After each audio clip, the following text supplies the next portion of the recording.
Salut tout le monde, salut les monégasques, bienvenue. Bienvenue pour un nouveau débrief. Alors aujourd'hui on va parler de Champions League, on va parler de la deuxième journée de la Ligue des Champions et le choc, la réception de Manchester City. Rien que ça.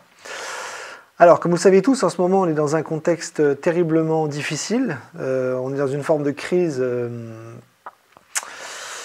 au niveau du jeu, au niveau des résultats, mais surtout au niveau des blessures. On a un gros problème à Monaco en ce moment, c'est l'infirmerie qui se remplit tous les jours.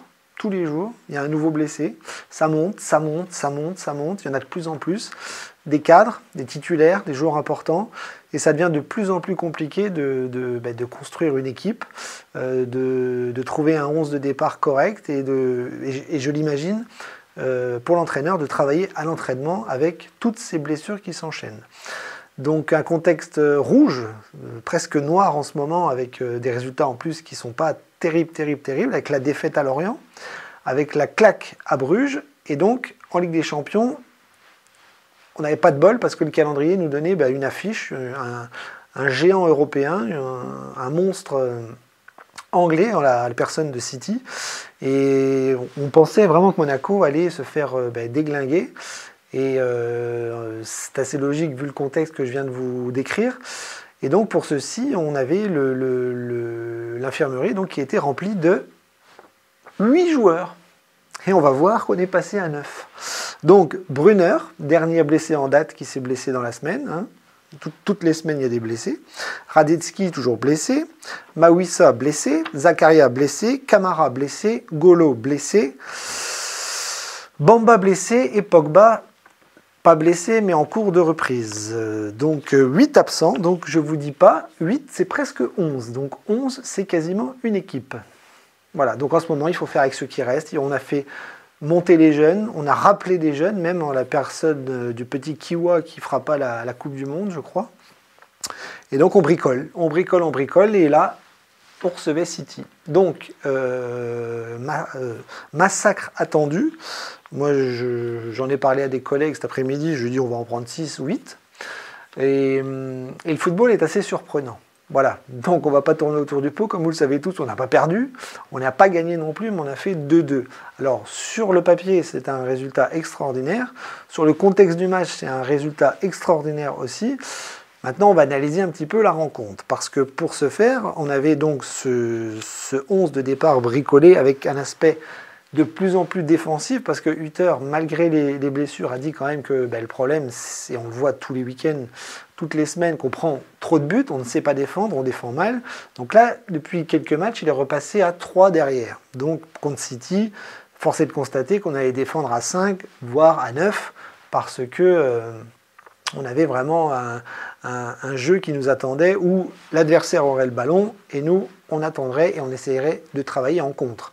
Donc un 3-4-3, 3-4-2-1, avec donc Keun dans les buts, la défense à 3, avec les défenseurs qui restaient, hein, Salisu, Kerrer d'ailleurs, les latéraux, Vanderson, pas Caio Henrique, mais Diatta, la surprise du chef, mais bon, Diatta en ce moment, il est plus en jambes que certains. Au milieu de terrain, pas le choix non plus, le petit Koulibaly aux côtés de Thésée. Thésée, le couteau suisse qui nous fait une Fabinho. Et devant, donc les 3 devant, on avait Fati Akliouche avec Balogun tout seul en pointe. C'est clair que contre Manchester City, ça aurait été compliqué de jouer à 2 avant-centres, sachant qu'on n'aurait pas le ballon et que ça servait à rien de presser inutilement. Donc, pas con de la part d'Hutter de faire cette tactique-là, et ça a plutôt bien marché, même si on va voir que le match a été compliqué, difficile à regarder, difficile à subir aussi, peut-être pour les joueurs, parce que quand vous n'avez jamais le ballon, que vous avez l'impression d'avoir une équipe en face qui joue à la baballe, une petite balle à 10, et vous essayez péniblement de le récupérer pour essayer de contrer. Et en fait, c'est ce qui s'est passé. Maintenant, Monaco n'a pas fait un mauvais match, on va dire, dans la tactique abordée, parce que oui, on a beaucoup défendu, on a mal défendu, on a pris des buts, notamment Haaland qui marque le premier but du match, c'est-à-dire que sur un mauvais alignement, il part dans le dos des défenseurs et très tranquillement, il va récupérer le ballon dans la surface et lober Keun. très facilement. Mais en ce début de match, on voit bien que on défend plutôt bien quand même et on essaye de contrer quand on peut. On ne peut pas souvent, mais Manchester City garde le ballon. Donc ils ouvrent le score et nous, bizarrement, très très vite, on va réussir à égaliser. C'est-à-dire sur une contre-attaque, il y a Diatta qui va récupérer le ballon côté gauche, qui va la donner à Thésée à 20 mètres, et Thésée va mettre une frappe monumentale en pleine lucarne, le but venu tomber du ciel, quoi, venu d'ailleurs. D'ailleurs, on va en reparler. Et Thésée qui met une super frappe, coup de pied intérieur, lucarne gauche, magnifique égalisation. Donc c'est un peu contre le cours du jeu parce que Monaco ne domine pas, mais Monaco arrive quand même en contre à essayer de faire 2-3 trucs, avec Fati notamment qui garde le ballon, avec Akliouche, etc. Et sur quelques contre-attaques, c'est plutôt pas mal. On se montre un petit peu dangereux quelques secondes, et après, hop, City reprend le ballon et on n'est plus du tout en capacité d'attaquer. Donc on défend, on recule, on est un bloc plutôt compact. Et donc on est à 1 partout. Et le match va s'avancer comme ça, où c'est très stéréotypé, où City a beaucoup le ballon, Monaco défend, essaye de récupérer le ballon, comme je vous l'ai dit. Et donc ça va plus ou moins marcher avant la mi-temps où Haaland va mettre le deuxième but sur un ballon un peu anodin, voilà, qui arrive côté gauche, c'est un centre, et il va monter très très haut. Salissou est un peu aux fraises, il va mettre une tête bien placée mais pas très forte, mais Keun est trop petit, il va essayer d'aller la chercher et il ne va pas la réussir à la prendre. 2-1, mi-temps, on n'est pas très surpris par le fait que City est devant. Maintenant, on n'a pas un grand City, on a même l'impression d'avoir un City qui marche un peu, qui a le ballon mais qui ne force pas. Donc City est devant, Monaco rame un peu, donc c'est un peu dur. En deuxième mi-temps, j'avais un peu peur, je me suis dit si on s'effondre physiquement, on va peut-être en prendre 2, 3, voire 4. Et bizarrement, City va revenir dans la partie un peu dans le même profil, c'est-à-dire ça force pas beaucoup, ça n'appuie pas là où ça fait mal, ça ronronne un peu, mais on défend, Monaco défend, il va y avoir plusieurs changements, notamment Vanderson qui en première mi-temps s'est pété, donc on passe de 8 à 9, donc ça c'est la grosse tuile de la soirée, mais j'ai envie de dire, on a un blessé par jour, donc on va finir à l'époque de Thierry Henry où on avait entre 15 et 20 blessés. 15 et 20 blessés, c'est un truc de fou. C'est-à-dire que votre saison, elle est quasiment pétée à cause de joueurs qui, eux, sont aussi pétés. Et c'est des blessures longue durée, c'est des blessures graves. Vanderson, il a peut-être pris les croisés, là, on va voir demain, mais ça pue. Ça pue vraiment, donc on n'a peut-être plus d'arrière droit maintenant. Donc Diatta va devoir dépanner. Et Thésée aussi, mais Thésée, on ne peut plus le mettre arrière droit, il est au milieu de terrain. Donc en deuxième mi-temps, il y a eu donc Diatta qui est passé à droite et Ouattara qui est rentré. Il va y avoir des changements, un peu tardifs d'ailleurs, mais Monaco va réussir tant bien que mal sur la fin du match à essayer de mettre 2-3 contre-attaques assez intelligentes, parce que Monaco, c'est pas le Havre, hein, c'est-à-dire que c'est pas... Ça a quand même du ballon de temps en temps, et quand Akliouche ou Fati a le ballon, voilà, on arrive à en faire quelque chose. C'est très rare, mais quand on arrive à le faire, c'est plutôt fort. Donc Manchester City va pousser, et en fin de match, ça va être un peu foufou, parce que sur un ballon un peu anodin, il va y avoir une faute dans la surface de réparation. Ça va un peu s'embrouiller un petit peu de partout, et penalty. Voilà, penalty. Moi, je vois un pied haut, je vois la tête d'ailleurs qui est un peu loin du ballon, mais bon, il y a faute parce qu'il y a un jeu dangereux et le pied est quand même vachement haut dans la tête du défenseur monégasque, et d'ailleurs lui-même sur cette faute va tirer le penalty et va égaliser contre toute attente. Voilà, donc le match s'arrête là, 2 buts partout, un point inespéré face à un ogre européen, mais la réalité c'est qu'on a vu un petit City qui n'a pas forcé, un Monaco en grande difficulté de par les absences et de par un fond de jeu un peu compliqué. Mais le football est bizarre, le football est parfois miraculeux, et ce soir, on a un scénario miraculeux, extraordinaire, parce que Monaco s'en sort finalement très très bien, et vu de l'extérieur, on a l'impression que Monaco a fait un gros coup. Bon, à vous de juger. Donc maintenant, on peut analyser rapidement les joueurs. Moi, j'ai trouvé quand même que bon, l'état d'esprit était là quand même. On a vu une équipe quand même qui s'est plutôt pas mal dépouillé physiquement, défensivement, même si techniquement c'était compliqué. Mais quand vous avez des Koulibaly, quand vous avez un Thésée en milieu de terrain, Diatta arrière gauche, c'est chaud quoi. C'est chaud de faire du beau jeu. On va en chier comme ça pendant des mois parce qu'il va falloir bricoler pendant des mois. Mais l'important, c'est pas la Ligue des Champions, c'est le championnat et c'est surtout dimanche qu'il va falloir retrouver les 3 points.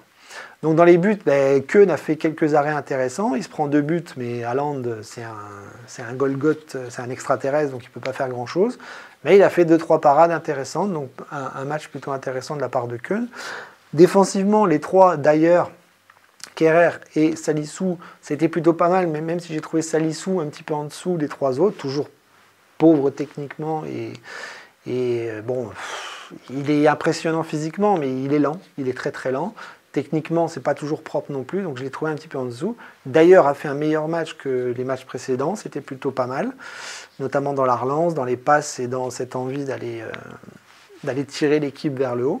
Et puis Kerrer, je sais pas, je l'ai vu, je l'ai pas trop vu, j'ai du mal à analyser son match. Je l'ai trouvé enfin, il a défendu beaucoup, mais je l'ai pas vu faire de boulettes, c'est déjà pas mal, mais je l'ai pas vu faire de trucs extraordinaires non plus.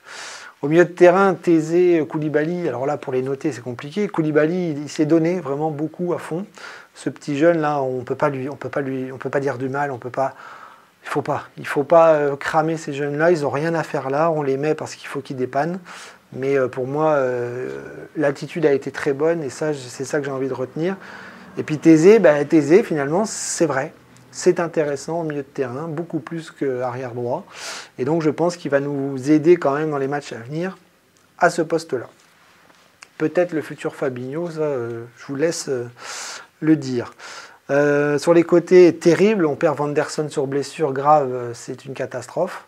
Donc Diatta a plutôt bien dépanné en début de match sur le côté gauche. Côté droit aussi, très vaillant, très intéressant dans la combativité, dans la vitesse, etc. Mais lui, c'est pareil, il a un déficit technique sur des centres, sur des derniers gestes, sur des frappes ou des choses comme ça. C'est compliqué, des choix un peu laborieux. Mais bon, voilà, c'est un guerrier, on en a besoin en ce moment parce que, vu le contexte, c'est compliqué. Ouattara, pareil,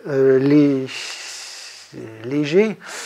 Physiquement, il est léger, techniquement, il est léger, mais s'il a une qualité, lui, c'est quand il monte, il centre très très bien. Et ça, il faut en profiter parce que ça, c'est vraiment sa seule qualité. C'est vraiment cette qualité de centre, cette qualité de passe quand il faut avoir un apport offensif. Devant Akliouche, Fati, j'ai bien aimé. Fati, il pue le football, ça c'est clair, c'est bon, on l'a vu, on a compris. On en a besoin, titulaire.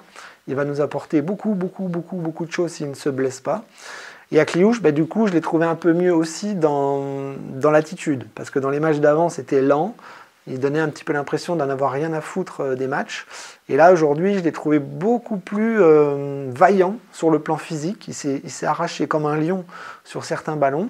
C'était pas toujours propre techniquement, des mauvais choix ici et là. Mais dans l'attitude, c'était mieux. Donc c'est là-dessus qu'il doit s'appuyer pour la suite. Et devant Balogun, rôle ingrat. Pas beaucoup de ballons, des ratés importants, notamment en deuxième mi-temps. Mais lui, c'est pareil, il était dans un rôle où les ballons se faisaient rares et des occasions de but aussi. Donc il a été un peu transparent, mais bon, il s'est battu pour l'équipe et il a essayé de faire chier les défenseurs centraux anglais, donc ça c'est plutôt pas mal. Après il y a eu les remplaçants, Idumbo, Ilenikena, Biretz, etc. Ils ont pas apporté grand chose. Idumbo est très rapide, mais lui aussi il a fait des mauvais choix sur certaines phases. Techniquement un peu aussi à l'ouest, mais contre City c'est compliqué, c'est des monstres en face et il faut arriver à les bouger, c'est compliqué. Donc voilà, un résultat extraordinaire qui tombe du ciel un petit peu, on a besoin de ça. Peut-être que Adi Hutter sauve sa tête ce soir avec un résultat qui plaira à tout le monde. Et si on bannit ce week-end, eh bien, on va dire que le monsieur est sauvé. Je pense. C'est même sûr. Voilà. Bon, il ne faut pas oublier les matchs d'avant, les attitudes d'avant, etc. Parce que ça a été catastrophique. Mais aujourd'hui, il y a un vrai point noir. C'est les blessures. Il y en a de plus en plus. Il y en a de plus en plus graves. Et c'est pas fini. Et c'est pas fini, on va continuer. Alors je ne sais pas si on va recruter là pendant la trêve, si on va réussir à faire des joueurs libres ou un joueur en France, j'en sais rien du tout, mais là ça devient vital. Vital de prendre quelqu'un. Peut-être même deux si c'est possible, j'en doute, mais il faut quelqu'un là, parce que là on ne peut pas continuer à avoir des joueurs qui tombent comme des mouches. Stop. Bref. Profitons de ces quelques jours après ce match nul contre City parce que ça fait du bien au moral.